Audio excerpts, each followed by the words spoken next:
I'm Dylan. I am 24 years old and I live in Staten Island, New York. Awesome. And what do you do for work, Dylan? Oh, yeah. So for work, I actually work at Trader Joe's right now, which I'm really enjoying. I don't know if you've ever been. Super peppy environment, but I love it. Trader Joe's is one of my favorite grocery stores. I have a freezer full of frozen pasta and the chocolate croissants right now. So my wife and I stack up on our Trader Joe's and eat that for lunch during the week. And croissants, we save those for the weekend. But if you've ever had the Trader Joe's chocolate croissants, they're phenomenal. They really are. I love working there. Little culty, but hey, I think that's what I love about it. So yeah. Awesome. And how much money do you make a year working at Trader Joe's? I'm pretty new there. My schedule's still kind of getting figured out.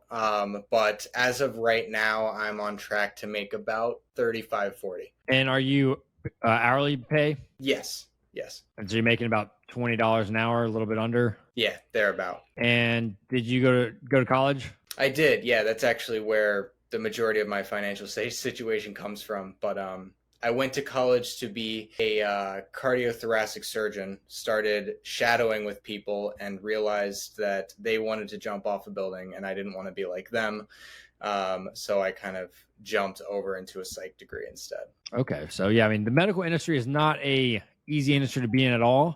Definitely stressful. And I can't imagine working in, I have a sister that works in the ICU. I have a brother-in-law that's a doctor. It's not a easy industry or career to be in by any means. So, and how long ago did you graduate? A few years ago? I should graduate by March of next year. So after I So you jumped out, haven't graduated yet. no, I'm working really hard on graduating. There were some major shifts that happened that weren't allowing me to continue to go to school. So I had to get really creative with my finances in order to be able to even continue. So I'm just hyped that I'm still able to be in school. I love it. It's honestly, I'm passionate about it. So, And where do you go to school right now? I was going to school at Boston University. Obviously, that's a really expensive school. So I switched up and now I'm at Southern New Hampshire University, which is really easy and really cheap. And it's just allowing me to go. So I appreciate that. And what's your, how much longer do you have in school? I think so March, but I think that's 6 to 8 months or so. But I'm part-time. I could speed that up if I wanted to. I'm just trying to like spread it out a little bit. Most of my debt is student loans. So as soon as I finish school, I have to start making payments. So that's how my loans are set up. So I've just been trying to postpone it while I figure out how I'm actually going to do that. Let's dive into that. Your current financial situation then. Scale of 1 to 10, where would you rate yourself on 1 being horrific, 10 being picture perfect financial situation? I would say it definitely could be worse. So I'm going to go 8. It's rough, but 8. It's not terrible, I guess.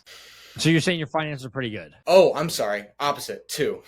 Okay, I was gonna say 10 is picture perfect. Looking at your balance sheet, your debts and assets, that's not an 8. So we'll dive into that. So right now, savings, you have about $1,000 in the bank account. Yep. You have about $7,600 in investments. What kind of investments are these? Yeah. So basically what that money is from my student loans that I get from the government. I don't have to pay interest on. So I just have them sitting in yet. I will, but I don't yet. So I have them sitting in just a S&P growth stock so that when it is time and I get out of school, I can take that and take a nice big chunk out of my government student debt that I owe, like subsidized and unsubsidized loans. So currently you have the $7,000 in an S&P 500 fund, but your goal is to be selling that next spring to start paying off some of this debt. Potentially. I'd rather not take it out if I don't have to, but I put it in there for that purpose to pay it back after it's accrued some interest from the stock market.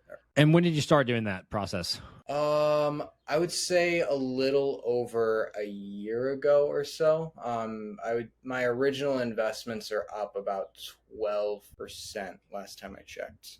I might be a little lower now, but yeah, so I happened to get in a really good time because I know the S&P came down for a while and it's slowly working its way back up. Well, lucky for you, I would never suggest to invest in stock market if you're going to be trying to use this money in the next 5 years. But when you put in your 12% right now, I mean, the stock market, I think S&P 500 closed it up yearly high today, just over 4,500. So you're in a spot where you are up on your money, but you could have been in the reverse situation, being down. And it's typically most people say it's not a good idea to invest money that you're going to use within the next 5 years, because like we saw in 2022 last year, I mean, the stock market was down 16, 17, 20% at one point. If you threw in that $7,000 and you lost $1,500 like that, and you need the money to start paying off these loans, it puts you in a bad situation. So frankly, what I would say is, I mean, that money right now you're up. I would personally be putting that in a high yield savings account right now, or a CD that's at 4 or 5% versus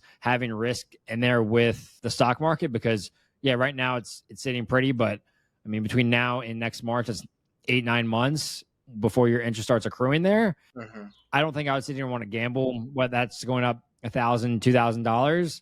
100%. Yeah. Just from a risk perspective, not typically smart to do that. 100%. My general plan behind that was, at the time I was wanting to continue with my master's, and that is still generally my plan, but I'm looking at the financial situation that's coming my way and potentially changing. But the same situation continues with those loans that I have as long as I'm in school, that I don't pick up interest. So when I put it in, the plan was to have it in there for years. It seems as if that plan might be changing. Okay, well, let's get into the current debts you have. We got $168,000 in student loans, and that's from Boston and from New Hampshire. That's pretty much exclusively from Boston University. My Southern New Hampshire, most of that is paid by the Pell Grant.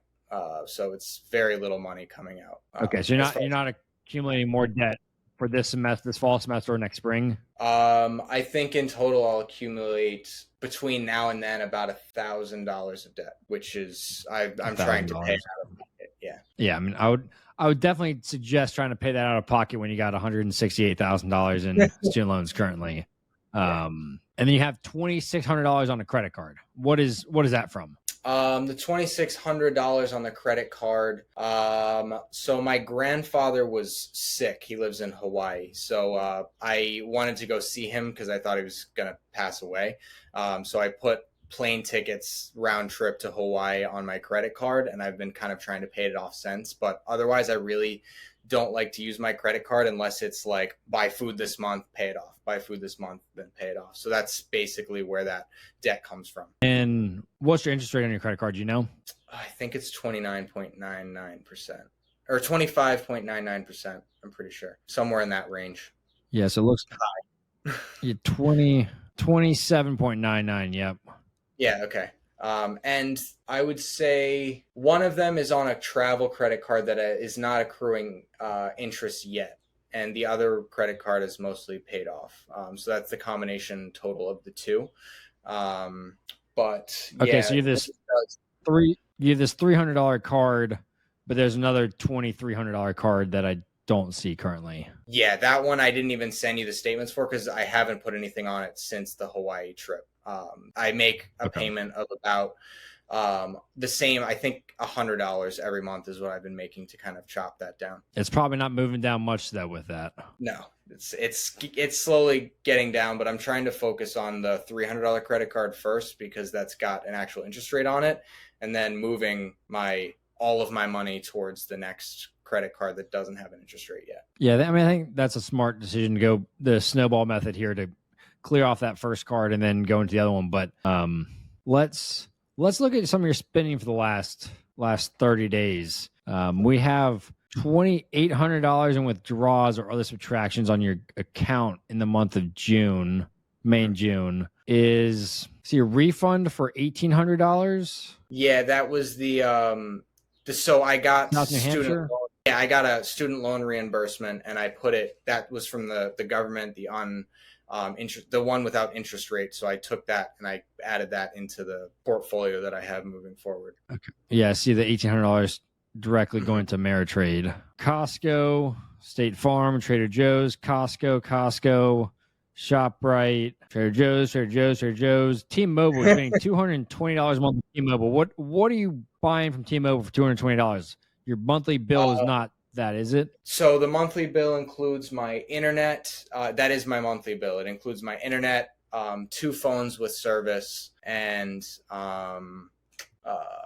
paying off those phones as well. So you finance the phones. Yeah, I did finance the phones, and so I'm paying for my girlfriend's phone. She picks up some of my expenses to kind of even that out, but we kind of work together on those. Did you buy her phone for her? I didn't. I'm just paying what's left on it off, and she's paying other things of mine. So it's not like I'm just straight paying for this phone, but she's paying for things for me. Like she picks up gas usually, which is about $100 for the month sometimes, extra that she pays for, stuff like that, like to try to close in. That's really one of the bigger things that we share is just the phone bill.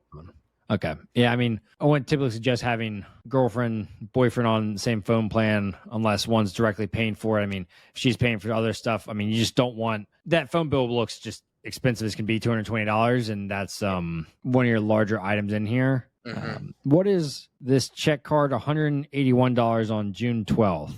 That was a payment onto the credit card for the different food that I spent on the credit card. So if you went into the credit card, you'd see a bunch of grocery/food purchases that got transferred over. Okay, so most of your spending, I mean, on the credit card, got like 12 Trader Joe's purchases in a row: Costco, Walgreens, Shell, 7-Eleven, AutoZone, 10 more Trader Joe's, 5 more Trader Joe's, bagels, Costco, Trader Joe's, more bagels, more AutoZone. Essentially, all your money is going towards food, gas, and more food. Yeah, most of those Trader Joe's are probably like $3.19 or a little bit more. I buy my food in when I'm working from Trader Joe's, so a lot of those little transactions over and over again are like lunch that I'm buying for myself for the hour. So I'll eat lunch and then I'll take a half lunch because they give you an hour, and I'll try to work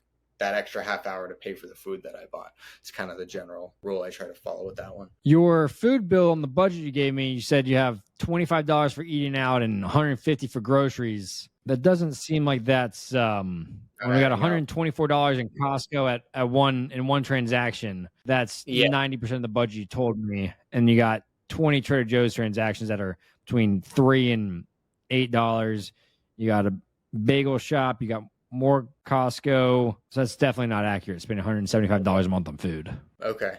Yeah, I tried to estimate what I expected, but you're probably right. That number was wrong. And then you have $443 for subscriptions right now. What does that include? Yeah. I don't see any subscriptions on here right now. Yeah, that includes my T-Mobile bill. That includes my T-Mobile bill. Yeah, so the $220 for T-Mobile. That includes $15.71 a month for and it includes T-Mobile. That includes I have life insurance that I pay for each month for $15 a month or so.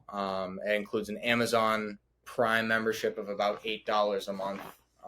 That includes, there's I think 200 of it I also put in there as money that I spent to pay off my credit cards because I consider that a subscription. But that's basically what that is. First glance, you don't really spend much money on Amazon right now. I don't see many transactions, but I would frankly cancel that Amazon Prime account because you have $170,000 worth of debt. There's no reason you should be spending money on Amazon Prime. Did you buy anything on Amazon Prime Day? Today, no. I haven't bought anything this month. There was a reason why I got it. I think New York got hit with a big like smoke storm or something from the Canadian fires. So I didn't personally buy it, but I get a reduced price on Amazon Prime. So I paid for the Amazon Prime and someone else used their card to buy the air filters that we put in the house. So I probably should cancel it, but I've only had Amazon Prime for I think 2 months now. Yeah, I would go ahead and cancel that. Just rid of the thought or ease that Amazon makes it to purchase stuff on there. Because right now, I mean, you're living paycheck to paycheck. You're bringing in $1,400 a month. Your expenses are about $1,300 you have on this budget right now, but that doesn't account for the actual food that you're spending. So you're spending more money than you're bringing in right now, and you need to be getting rid of your expenses right now. Quite frankly, aren't that much. You're living pretty cheap. You have $400 a month or more or in your rent. You got $96 for your car insurance, $100 for gas, entertainment $80, gifts $10, and then the subscriptions with life insurance, Amazon, phone bill kind of wraps up everything else. So the issue here isn't your necessarily your expenses. I do think the phone bill is a little high, but you said your girlfriend's taking on some costs. Entertainment, probably shouldn't be spending any on entertainment right now, being $170,000 in debt. Amazon need to get rid of. Life insurance is an interesting one because you're 24 years old, you're not married. Do you have any kids? No. The reason I have it was the person that I originally took out my student loans with, the only requirement for them to like sign on those student loans with me was that I took out a life insurance policy that covers the amount of debt that I'm in moving forward. So I'm continuing to hold that. They've unfortunately passed away, so I guess I don't necessarily need to hold that anymore. But I've just it's just been an expense that I guess I haven't let go. Yeah. I guess that makes sense when you had a co-signer on the loans that they wanted to be protected in the instance that something happened. So yeah, the main thing right now is figuring out your income. Obviously you're in school, but you're doing school part-time. But these student loans are going to wreck you when you have to start paying those again. I would presume your interest rate, you said, is 13.5% on those. It is. Yeah. Right now that's the issue is that when that ball is rolling down the hill, that's going to come and that's going to come fast and it's going to hit you. Would you know what your monthly payments are going to be on that? I think if I wanted to pay it off in 10 years, I did the calculations of it. I think if I wanted to pay it off in 10 years, it's going to be around $2,600 a month or so. But yeah, the interest is around $2,000 a month, I think. I don't know it off the top of my head, but yeah, it's rough. Yeah, even if this was you don't want these student loans for 10 years even. That is a long time to have $100,000 in debt. Yeah. Is your goal to find another job once you graduate and after Trader Joe's? I'm constantly looking for higher paying jobs. My goal is to land a higher paying job as quickly as humanly possible. But I'm not really sure. Basically, how I got into this situation was I took out loans with my great-grandmother who, when I was younger, I took her at her word that I was going to be kind of included in a will that was going to cover the student loans. So I didn't take out this amount of money just like, fuck it, I'll pay it back later. I thought that it was already covered and everything was handled. But basically there was a trust, and my great-grandmother's daughter, my grandmother, died before her husband on the joint trust. So all of the money that was supposed to go towards the student loans, basically I never received, and I don't even know if I was ever even supposed to receive it. That's just what she told me when I was taking it out, and she reassured me when I was taking them out that it was going to get paid back through money that I was going to receive through the trust. So now I'm kind of caught holding the bag without this is all like recent. Like you'd have asked me 6 months ago, my whole life was figured out, so now I'm like, fuck, Yeah, that is, that's a tough situation to be in, frankly. Thinking that everything was going to be okay. Your great grandmother was going to help you out with these when you took them out and had this debt accumulating, to then find out that that's not happening. I don't know what the family situation is or what conversation been there, but that is definitely a drastic change that at the tune of $170,000 of debt can definitely flip your life or flip your current path forward drastically on its head. 100%. Right now, right now your goal is going to have to be, how do I get a higher paying job? One, and two, you got to keep these expenses as low as humanly possible when it comes to, there's no fun. There's no going to Hawaii. There's no going to Hawaii or on a trip or going to the Caribbean with your girlfriend for fun. There's no Amazon shopping. There's no, hey, let's go to the Super Bowl and spend $1,000 on a ticket, or let's go dine out and eat at a steakhouse, because this debt is going to be overwhelming when it starts accruing. The tune of $1,900 a month that's over 30 years. Over 10 years, like you said, it's $2,500 a month. You're gonna end up paying $308,000 over those 10 years. So $140,000 in debt. I mean, this means no investing. I mean, no investment is going to return over 13% that your student loans are. So no investing, no fun until you can really figure this out. I mean, is there a way to refinance these down? Have you looked into that? Or looking at that when they start coming up? Because 13% seems frankly quite high for these. Yeah, I haven't quite, honestly, I'd never even thought about refinancing my student loans. I honestly, wow, I probably should have thought of that. But basically, my credit's okay. I think it's around the 700 area. But I don't know. I've kind of talked with mortgage officers just to kind of like figure out. I told them about my debt and trying to like set up for that in the future, and they're not considering giving me anything. So I kind of just chalked it up to the credit card company would probably be the same. Like I don't have income to support it, but I guess I already owe them debt anyway. Yeah. Were you talking to mortgage brokers about getting a house loan or just about your student loan situation? I was talking to them kind of about both. Like, this is my student loan situation. I'm not necessarily going to buy a house anytime soon, but like, what kind of things do you want to see from me so that I can look at buying a house once this is more under control and manageable? Because my debt. I mean, I stupid. I wouldn't even consider buying a house until this $170,000 is gone, because houses can be great. They can also be a curse. If you have $170,000 in loans and you have no money saved up in your emergency fund and the AC goes out or water pipe breaks. I mean, I had a water pipe break 6 months ago. It cost me $3,000. That wasn't something that was optional that I could fix. I had to have $3,000 to pay that, or I didn't have water in my house, or I had water just piling under my house leaking because thousands of gallons were coming out a month. Right. So buying a house should not even be in the cards until this debt is gone, because you're going to be paying a very large mortgage payment, essentially a $2,500 a month payment, essentially that could be a mortgage right now. And unless you're a surgeon, you wouldn't be able to handle this and a mortgage at all. I mean, you need to have your rent at $400 a month until this is gone, because please don't even consider buying a house until this is gone, because when a lot of people, buying a house can be great. With interest rates right now, obviously payments have shot up. But a lot of people, when they look at, my mortgage is $2,000, I could pay $2,000 for a mortgage, or I could rent for $2,000. Mortgage would win 10 times out of 10. And a lot of people don't think about a few things. One, closing costs. You're going to spend $5,000 to $10,000 on closing costs. They don't think about property taxes going up. I mean, I got a property tax bill 2 or 3 months ago, and my property taxes went up $3,000. That's not a small amount, not something I was expecting or projecting, but I didn't have a say in that.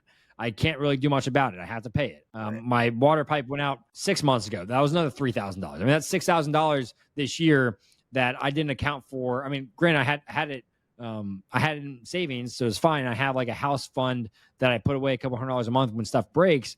But a lot of people don't account for that when they're buying a house. Like, I can buy a house for $2,000, or I can rent it for $2,000. I'm just throwing away money. But then they don't think about, okay, water pipe went out, that's $3,000. Right. Or the AC went out, that's $10,000. Or, hey, the HOA has an assessment for $1,000.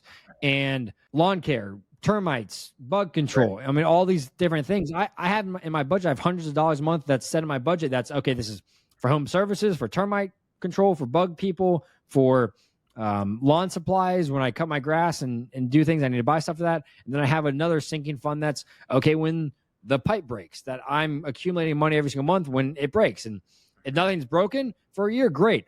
I'm not spending that money. I'm keeping it in there. And when something inevitably breaks next year, the following year, whenever, or I need to replace my roof in 5 years, $15,000, I at least have cash piled away for that. Point being, please don't buy a house, $170,000 in debt. It will curse you. It will curse you so bad. And you'll have a mortgage payment, and then you'll have a double mortgage payment with your student loans, and you won't know how to breathe. Yeah. No, I appreciate that. The thought behind looking at the houses was, I was just thinking I need to get creative. Maybe I could find a way to rent out a house. Obviously, I figured out that that's probably not going to be the best route, specifically from this conversation and also before, but I was just trying to get creative, talking to anyone that I could about maybe figuring out how to anywhere near the amount of money to put towards my student loans. But like you said, the first thing that they were like, okay, what happens when you need a new roof and you've been spending this money on your student loans? Yeah, I knew it, but I guess I needed to hear it, you know?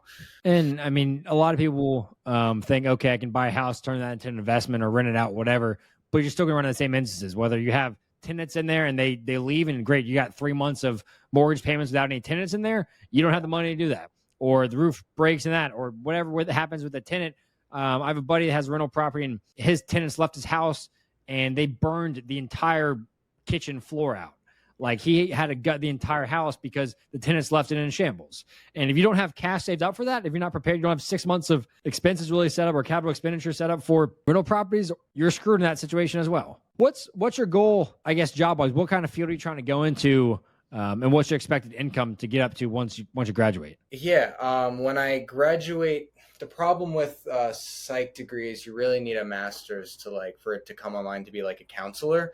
There are other things that I could do, but honestly, my goal with it was to become a counselor. That was like a psychological counselor. I think the projected income average is around 60K, if I'm remembering that right, a year.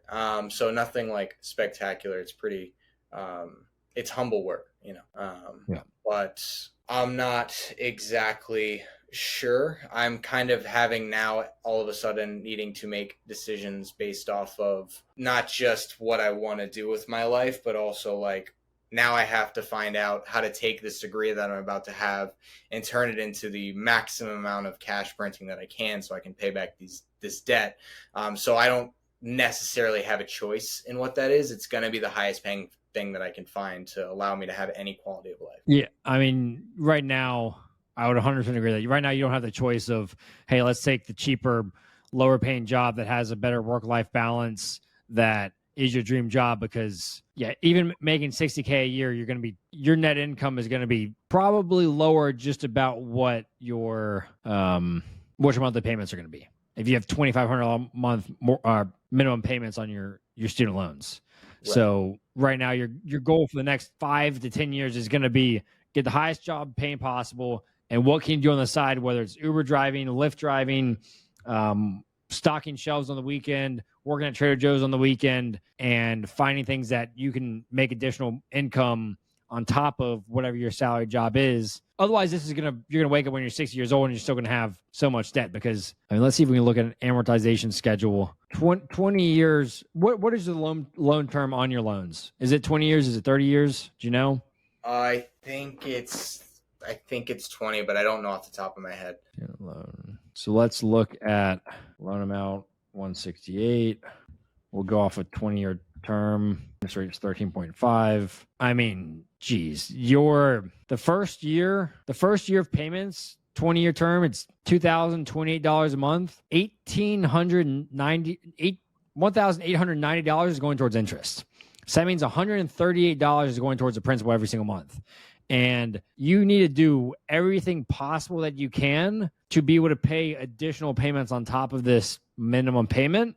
Right. Otherwise, it's never gonna feel like you're making any progress. I mean, the balance on $180,000 going down by $130 a month is not a good feeling. And that really just needs to be your goal: is what can I do to make additional $500, an extra $1,000 a month, an extra $2,000 a month on top of your day job when you get that, to throw towards this. First, really, your first thing has to be, what job can I get that pays me enough to be able to live frugally and to be able to make these minimum payments? The second thing is, what can I do on top of that to make additional payments towards this? Because then it's going to be, you're 24 years old, you're going to wake up and you're going to be 45 and you're just going to be getting this paid off. And in that meantime, you're not going to be able to save or invest money because the interest rate is so high. There's frankly not much of a point in doing that. You can't go invest in the S&P 500 and try to expect to outperform 13.5% interest rates. Right. You can't save money and let it sit in a high yield savings account earning 4%, because then you're just burning money at that point. Mm-hmm. How many hours a week are you working right now? I should be working more soon, but I'm finishing, I guess, their training. So I'm working about 30 is what I'm hitting, and I should be hitting. I want to hit at least 40. They don't really do overtime, but they have opportunities for it. Have you thought about getting a second job to take on additional hours? I know you're doing school obviously too, which is a lot, but I mean, if I was in your shoes, I would be, especially before the interest starts accruing, you need to be just doing as much as possible. You need to be working 50, 60, 70 hours a week to save up cash to have even breathing room and start really paying this debt off before the interest starts accruing. I mean, you can pay off $10,000 in debt before the interest starts accruing. That at least allows you some headway into that before that 13% starts kicking in when you graduate. Right. Well, some of it, I can tell you exactly how much. About 100,000 of it already has the interest rate is kicked in. Any that I got from the government are not, the interest rate hasn't kicked in yet, but some of it already has an interest rate on it. About 100,000 of it. I would say it's probably more like 130,000 of it. I would have to look at the exact number. So there is already interest accruing. I don't have to make the full size payments on it. And that's accruing at 13.5%. I mean, if in that instance, even though that I thought everything was you meant everything had no interest on it right now, but even then, having the $7,000 in your investment account doesn't make any sense to do. Okay. Because if you have $100,000 accruing at 13.5% interest, I mean, that's me for 100. Yes, frankly, you've lucked out. The last 12 months when you start investing, you lucked out and you're in a spot where it has outperformed it. But the next 12 months, next 9 months, you don't know. That could go up, that could go down, that could stabilize, that could just be flatline. And having just $100,000 sitting there with 13% interest on it, I mean, that's obviously it's not going to solve your problems, but getting that down $7,600 would at least give you some headway into these loans. And 13.5% is a very high interest rate to even consider investing or saving money when you have stuff accruing at that. Same with credit. Frankly, the credit cards. Credit cards at $2,600. Can you use that money to pay off the credit cards, or can you only use that to pay towards loans? I mean, you took the money, you put it in the investment account. Yeah, no, I can do anything. So you should be able to. I can do anything with it. The credit cards don't really have an interest. The bigger of the two don't really have an interest rate. So I'm trying to pay off the one that does quickly, and then I should be able to pay the other one off by the time it even has an interest rate. But I guess I could. When's the other one having interest rate kick in? I think it starts about March next year, maybe a little after. I mean, frankly, a lot of people think of the idea like, hey, I'm going to put this on a credit card and it has a 0% balance for the next 12 months, next 18 months. I'm going to do a home renovation on this or whatever, and I can make the minimum payments and I'll have it paid off before that balance. But life happens, emergencies come up, and then they're like, oh, I have $5,000 at 0%, but then something else comes up and I spend another $2,000 on it. And then, oh, great, now interest started accruing on all of it and you never actually get it paid down. If I was in your shoes, I'd take that $7,000. One, you got to account for taxes on your gain. You said you're about 12%, so you have to count, set some aside for taxes. But I would be paying the credit card off tomorrow. That would free up your minimum payments on that. So you're not having to pay the $100-something a month in minimum payments that you can be throwing towards the student loans. And now throw the remaining $5,000 at the student loans as well, and start the debt snowball. I mean, that's what Dave Ramsey suggests. There's a debt snowball route and the avalanche route, and debt snowball is pay off the smallest debts first, which is the credit cards in this situation. Pay off the $300 one, then pay the $2,300 one, and then start paying off the smallest student loans. These are broken into, I'm assuming, multiple different loans, but list those on a scale of like smallest to largest. If one's $5,000, one's $7,000, one's $10,000, one's $15,000, start attacking the smallest payment first, the smallest loan amount, and then you're going to start building momentum, and you're going to see, okay, great, I'm Dylan, I can do this. I can make progress towards this. I paid off the first one, great, let's get to the second one. And you'll start seeing more progress that way versus if you just start paying that towards the highest one, like the largest loan amount, it's just going to be very demoralizing looking at $2,000 going towards your monthly payment in that instance, in that amortization schedule, and you're only paying $100 off on it. So it's going to be like, if you're paying an extra $100 a month towards the largest payment, the largest loan amount, it's just going to feel like it's going nowhere, that you're going to lose hope, lose motivation, be like, okay, maybe I won't spend this $100. I'm paying it down early. I'll just spend it.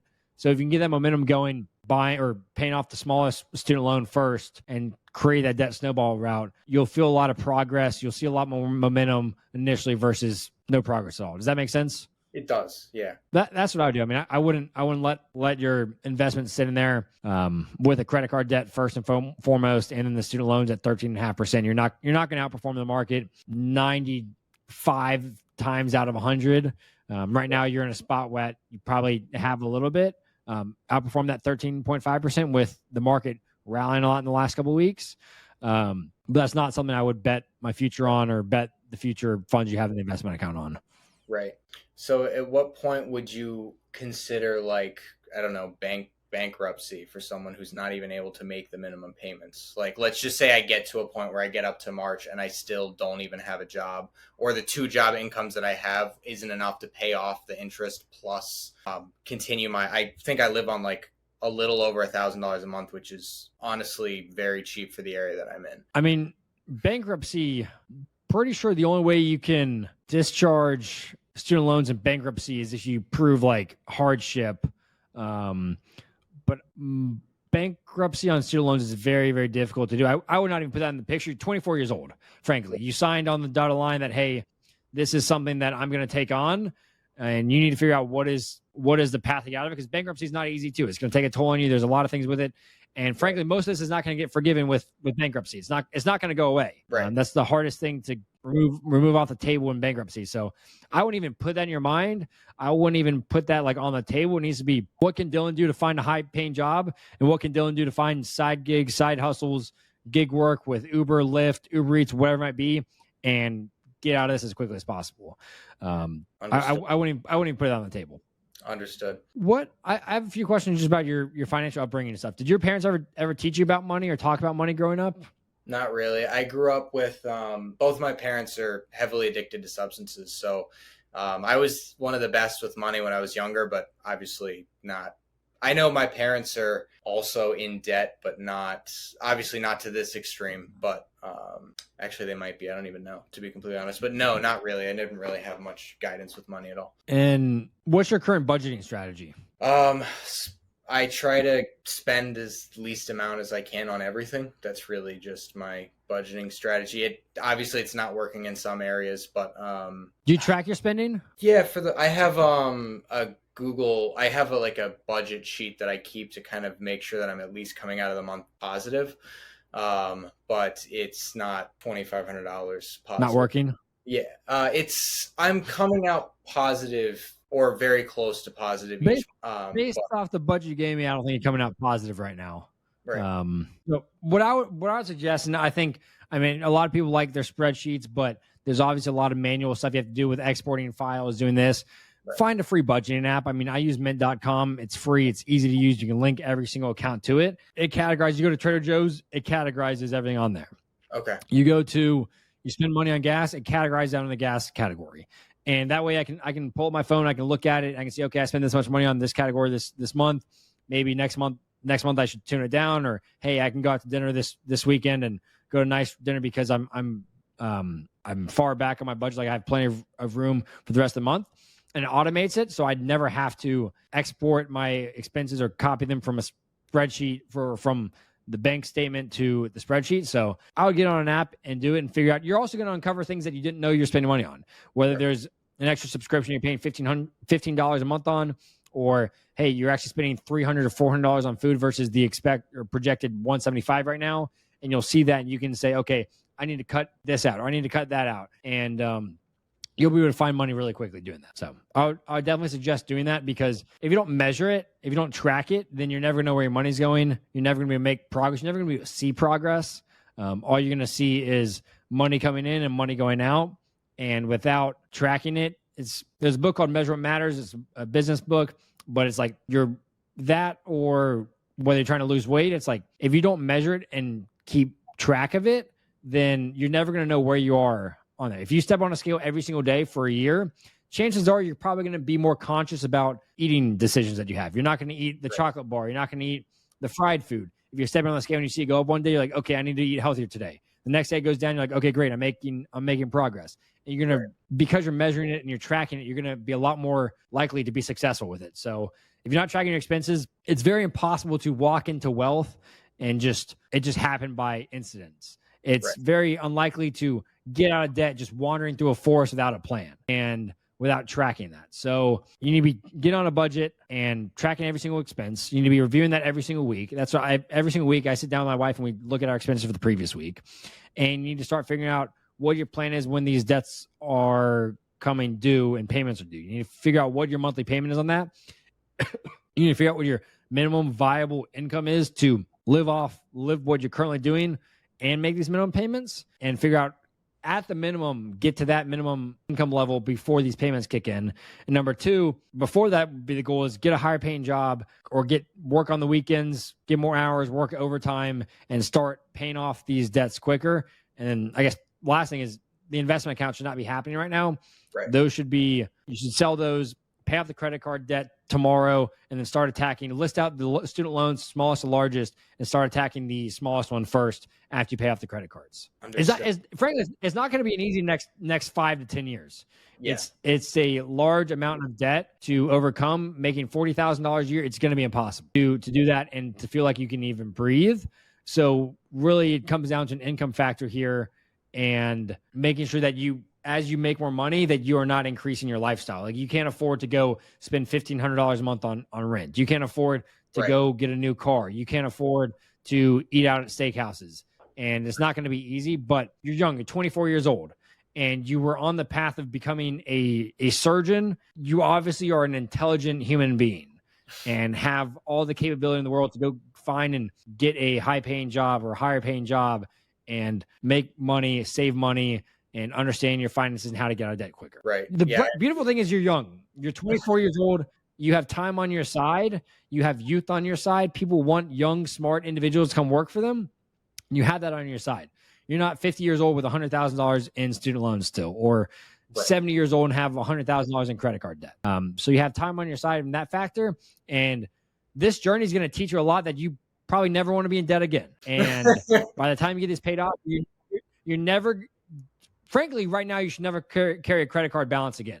You should make a promise to yourself. You pay off this $2,600 in credit cards, you will never carry a balance on a credit card ever again. And then after the student loans, great. We're not taking out a car loan and buying a $60,000 truck and getting in debt again. We're not buying a house that is way too much for your income, and you're not taking out a personal loan to renovate a house or do X, Y, and Z. Because it's gonna be a tough journey over the next few years. So what's your girlfriend do for work? She does health and wellness stuff. So like yoga, Reiki, stuff like that. She's self-employed. She's doing better than me financially, that's for sure. What I would suggest too is like have her hold you accountable. Don't go through this alone and try not to learn. I mean, consume content together. Like there's Dave Ramsey, there's Ramit Sethi, are two excellent personal finance people out there.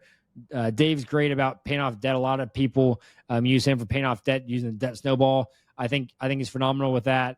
Ramit Sethi teaches you how to build and live your rich life. But get your girlfriend, get her to start watching some stuff with you. Get her to hold you accountable with sticking to a budget and figuring out your plan together in life, because y'all get married one day. This debt isn't just your problem. It's gonna be part of her life too, because whether you combine finances or not, I'm a proponent of combining finances when you get married. But whether you have separate or joint finances, I mean, $170,000 in debt, $2,000 in monthly payments coming out of your paycheck is going to consume her life as well. So making sure that she's holding you accountable to get out of this debt, and you're trying everything humanly possible to get out of it so it doesn't affect y'all's relationship as well. Yeah, I appreciate that. I'm going to strap in for a crazy ride, I guess. What do you think You can do it. Yeah.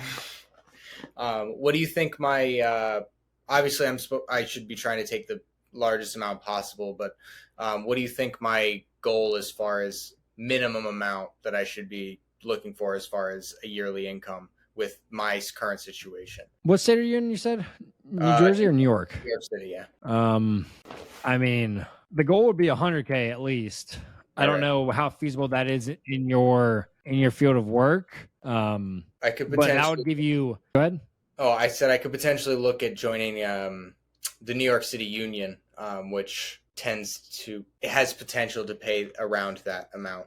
And I think being young, like you said, I think I have a pretty good shot of getting in there. I haven't been in Staten Island for very long, so I guess I could start moving towards a union job. Yeah, I mean, I think obviously higher the better. I mean, if you're making $80,000 a year, then your after tax income would be roughly $60,000. So you'd have about $5,000, $5,000 a month in net income.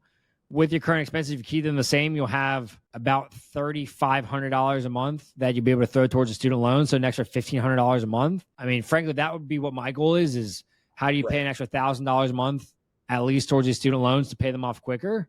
I mean, if you have, let's see, if you pay an extra $1,000 a month towards these, you're going to pay them off in 2030. That's not so bad. Versus 2044 or 2043, essentially. So you'd pay it off. You'd pay it off in 7 years. You can throw an extra $1,000 a month at it. Versus 20 years. 7 years versus 20 years sounds a million times better to me than sitting here and accumulating or having this debt paid around. And $1,000 a month extra, if you keep your expenses low and you make $80,000 a year, you can do that. You can do that easily by being smart, tracking it. If you can pick up things on the maybe it looks like getting a salary of $70,000 initially out of the gate, and then you're going to work on Uber Eats or DoorDash or pick up Trader Joe's shifts on every weekend, nights and weekends, and figuring out how do you get that extra $1,000 in a month. But I mean, looking at this schedule and you add an extra $1,000 a month towards this, I mean, that's going to change your life getting out of this debt 13 years earlier. And obviously that would get shorter too if I'm able to refinance the loan to a lower interest rate as well. Yeah. Okay. So those should be my goals. Yeah. And I would hit 80K, refinance down or more. Yeah. 80K. And I would look at how do you, refinancing and then paying over $1,000 a month towards it would put you in a much better spot. So perfect. All right. Well, I really appreciate the information because honestly, I didn't have it before this call, so I learned a lot here. Thank you. No, I'm good. Well, I mean, that's the point of this. I mean, a lot of people in this world struggle with finances. It's not taught enough in the world. I'm thankful. I learned. I took a Dave Ramsey course when I was 16 years old. I was either a sophomore or junior in high school, and I took a personal finance class in high school, and I was fortunate enough to learn that information then, and I've applied a lot of those principles to my life, living below my means, never taking out debt. I was fortunate in some regards where I did have parents that paid for my education in college. But besides that, I'm driving my truck. I split with my parents when I got that truck when I was 17 years old, and I'm 26 now. I've had it for 9 years. It's got 180-something thousand miles on it. Could have gotten a new car, done X, Y, and Z, and decided, hey, I want to live below my means. I'm not going to spend money, and I'm not a car guy either. So, but I've taken a lot of those principles, like stay out of debt, and that's the best way to build wealth is staying out of debt and living below your means and investing the difference. So, I've been fortunate. That's my goal, is try to help people like yourself figure out plans. I mean, sitting here understanding, okay, an extra $1,000 a month, that's $12,000 a year, and it might seem like a lot of money. It might not seem like a lot of money, but that could be literally working Saturday and Sunday for every week, having an extra job and making an extra $1,000 a month. And that will get you out of debt 13 years faster. That sounds phenomenal to me. Yes, it's going to be $3,000 a month going towards student loans, but it's going to help you just get out of the spot that you're in a lot quicker. So the next 13 years, you're financially stable and have money to invest, have money to enjoy nicer things in life, versus, hey, let's just pay the minimum payments for 20 years and suffer and do nothing about it. So, well, I'm glad you learned something, and we'd love to stay in touch. If you ever have any finance questions, please reach out. Definitely go and shop around, see if you can find ways to refinance these student loans as well to a lower interest rate. That will help save you a lot as well in that time. And if I can help in any way, please reach out. So. Thank you so much, Bailey. What's up, everybody? We just finished up with Dylan. Definitely a lot to unpack there.